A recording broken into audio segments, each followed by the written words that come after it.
Well, hello from the vault of Ring You Later, engine room people used to call it, I guess. Anyways, it's Saturday, 13th of July, I guess it is. So had a visit from the engineer from Microgreen today. He spent 5 hours here. So what I did is I disconnected all of the positives, negatives on this top battery, which is one of the new ones, and also on this top battery, which is one of the new ones. And this was the one that we couldn't read. Couldn't get any data off of it, so I thought there was something seriously wrong with the battery. So I disconnected all these lines, had them all labeled so I know which one's which again, and shuffled it around. They're a little over 300 pounds, so they're not light. Had them moved around. Took the covers off of each one of them, so I had to move it so I can get the cover off of this one, and then the out batteries on the out port side there and the starboard over there. Managed to reach in and take the cover off of those. So this one, battery, as I called battery number 4, turns out that the Wi-Fi module that was in it was toast. That's all it was. Battery is perfectly fine, lots of charge to it, working well, not a big deal. So changed out the Wi-Fi on that one. So number 3, the Wi-Fi was fine, it worked okay, it was good. So now the original 4 batteries I had, number 1, number 2, number 5, and number 6, the original batteries back then that I got over a year ago only had Bluetooth, no Wi-Fi. So took those modules out and put new ones in for Wi-Fi modules on all of those, reassembled everything. The manufacturer then downloaded new software to get the latest updates onto them so that was up to date, and hooked them all up again. And I've got well over 80% capacity of battery already without even charging them. It was just a matter of getting the garbage material.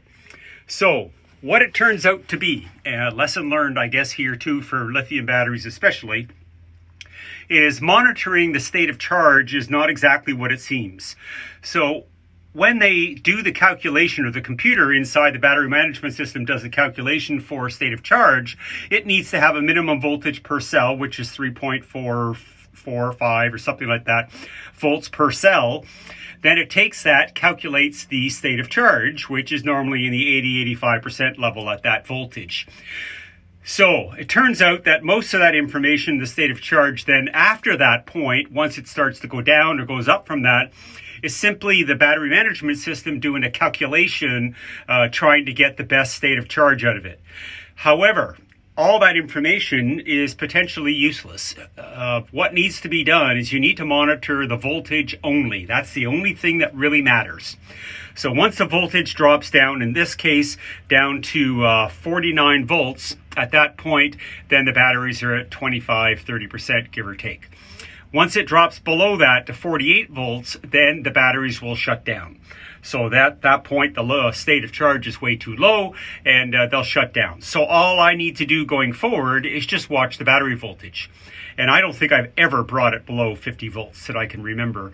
Usually in the high 50.4, 50.5 or something like that. Normally gets well over 51, 52. So that means each time that I've been getting readings out of these things here, these are the current transformers, the CTs, which are hooked up to the motors. They're doing the same thing. They're taking the amperage going in and the amperage going out, whether it's from charge or whether it's the motors using power, whatever it may be, or from the inverter that's charging it, whatever it is. It's just simply taking that and giving me a calculation of what it thinks the percentage of state of charge is left over. That number is probably garbage. So it's probably way off. So it's a nice little sort of tool to use, but the number one thing to keep in mind, as I said before, is always looking at just the voltage out of the batteries, how much I've got, leave them all connected in parallel no matter what, whether one seems to be lower than the other or not. It's just a data issue. So leave it that way. So this is amazing. So what that turns out to mean then is that I likely have a lot more battery capacity than I thought. So in the next couple of days, I got family visiting. Tomorrow, I've got my oldest daughter and the kids and her husband. On Monday, my middle daughter and her kids are coming. And I'm going to go out onto Lake Simcoe and run it down a bit, down into the 49 to 50 volt range and see what happens. So this is really great news. So this is very encouraging. So going forward on the Great Loop, AGLCA, this should be pretty good. to keep me going on that. So I'm pretty excited about all that going forward. So now on to other boat projects. Have a good day.